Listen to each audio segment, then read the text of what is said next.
Maraming salamat ulit sa pagdalaw at sa masarap na pasalubong. Anytime, Judge. Anytime. Magandang araw po, Gob, Your Honor.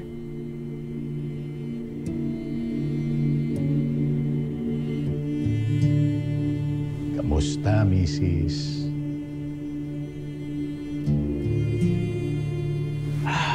Balita ko, nagnakaw daw ang anak nyo.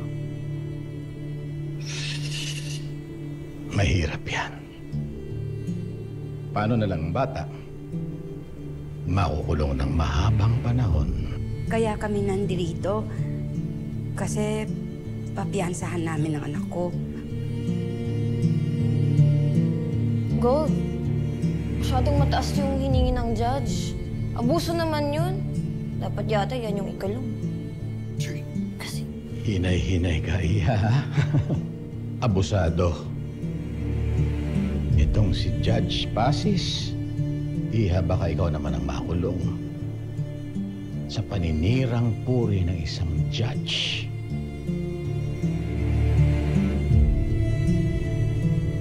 Mikil ka nga. Baka lumala lang yung lagay ng kaibigan natin sa mga pinagsasabi mo. Eh, totoo naman, hindi ka nang hiningi ang piyansa, no?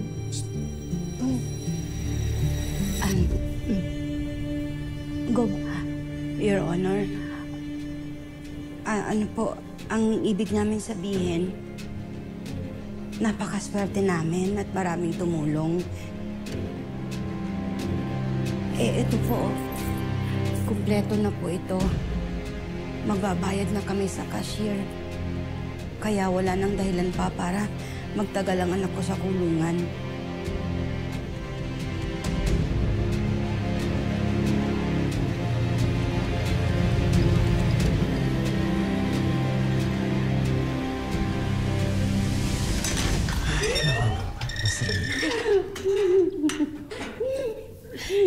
Patignan niyo rin yung anak niyo.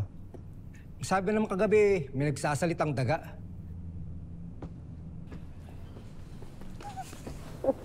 Anak, ano yung sinasabi nun? Daga? Ano yun?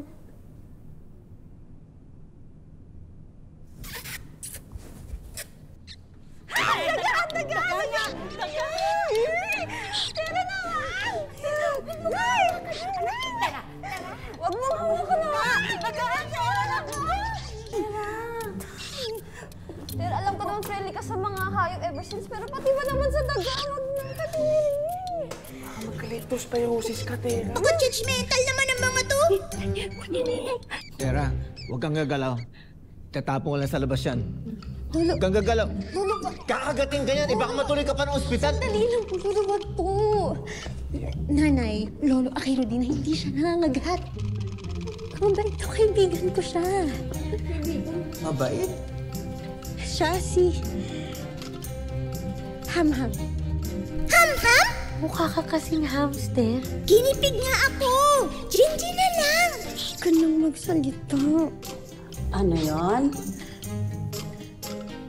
Kayo ho, ang ibig kong sabihin na wag na ho magsalita kasi uuwi na ho tayo, Nay. Sa bahay na lang ho tayo magkwentuhan kasi ayoko na ho dito. Ito na ho. Isasama ko ho si... Okay na, meron naman ng bago. Ano gagawin mo? Buisit! Buisit! Buisit! Buisit!